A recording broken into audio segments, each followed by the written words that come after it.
Hoy vamos a meternos de lleno en uno de los conceptos teológicos más difíciles y que más debate generan, la doctrina del castigo eterno. Vamos a intentar desgranar la lógica que hay detrás de esta idea tan compleja.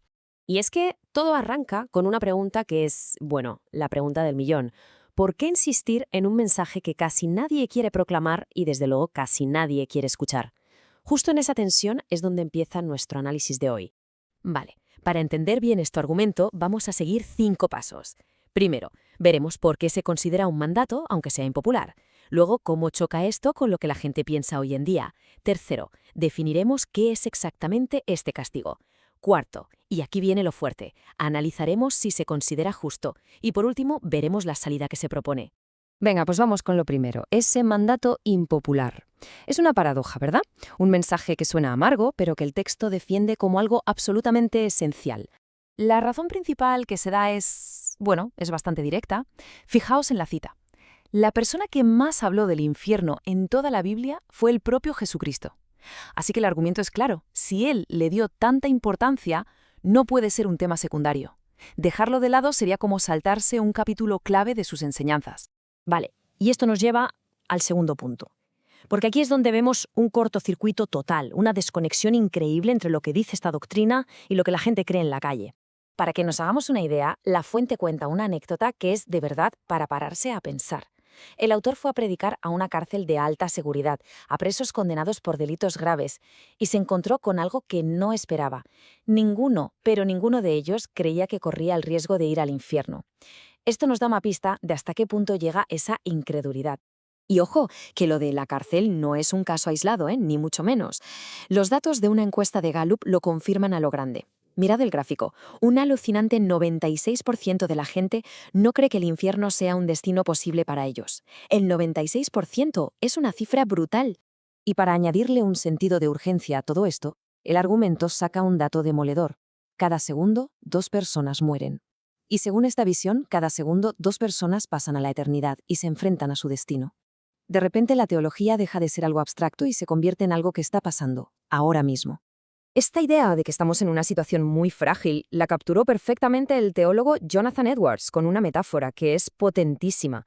Él describía a la gente caminando sobre el abismo del infierno, pero sobre una cubierta de madera podrida, sin saber en qué momento van a pisar mal y para abajo.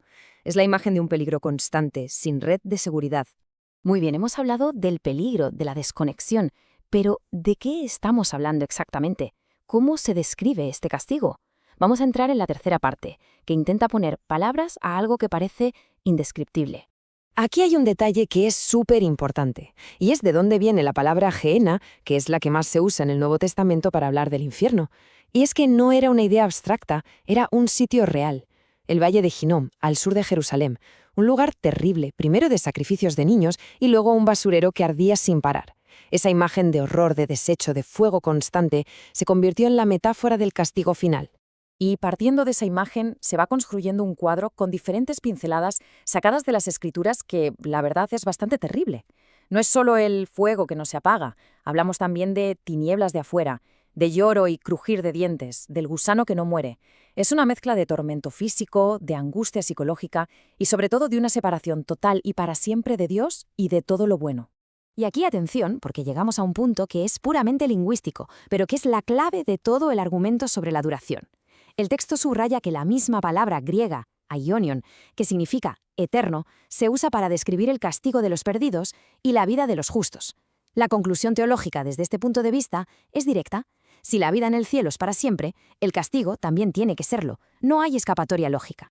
Claro, esto nos lleva de cabeza a la pregunta más complicada, la que hace que todo esto sea tan difícil de aceptar. ¿Cómo puede ser justo un castigo infinito? Esta cuarta sección se mete de lleno en la lógica teológica que intenta explicar una severidad tan infinita. El argumento se apoya en 3 pilares. Primero, parte de la premisa de que la humanidad no es buena por naturaleza, sino que está inclinada al mal. Segundo, define el pecado no como un simple error, sino como una ofensa contra un Dios que es infinitamente santo. Y tercero, y aquí se cierra el círculo, se dice que la justicia perfecta de ese Dios exige una respuesta, un pago, que esté a la altura de esa ofensa. Esa es la idea central, la que lo conecta todo. La clave, según este razonamiento, es que la gravedad de una ofensa no se mide por el acto en sí, sino por la dignidad de la persona ofendida. Para que se entienda mejor, se usa una analogía. A ver, no es lo mismo hacerle daño a una hormiga que a un gato, ¿verdad? El acto puede ser parecido, pero la gravedad es distinta porque el valor del ser dañado es distinto. Pues llevando esto al extremo, el texto argumenta que un pecado, por pequeño que parezca, cometido contra un Dios de valor infinito, se convierte en una ofensa infinita. Y llegamos a la última parte, donde el tono cambia por completo. Después de presentar el problema con toda su crudeza, el texto pasa a centrarse en la solución, en la vía de escape que, desde esta perspectiva, se le ofrece a todo el mundo. Y es que la doctrina del infierno no se presenta como algo aislado, todo lo contrario. Desde este punto de vista, la terrible gravedad del castigo es precisamente lo que nos permite entender la grandeza del rescate. Es decir, la dureza del infierno sirve para poner en valor el inmenso sacrificio de la cruz. La historia del Arca de Noé se usa aquí como una especie de línea de tiempo. Pensemos en ello. Hubo un periodo muy largo de advertencia, 120 años, mientras Noé construía el arca. Luego llegó un momento clave, el día del juicio, en el que Dios, y no Noé, cerró la puerta.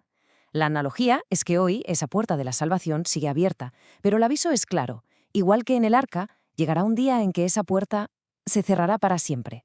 Y con esta idea tan potente se cierra el argumento, con una dualidad muy marcada. La misma voz que hoy llama e invita con un ven, un día dirá, apártate. La puerta, según esta visión, sigue abierta, sí, pero el mensaje final es que no lo estará eternamente.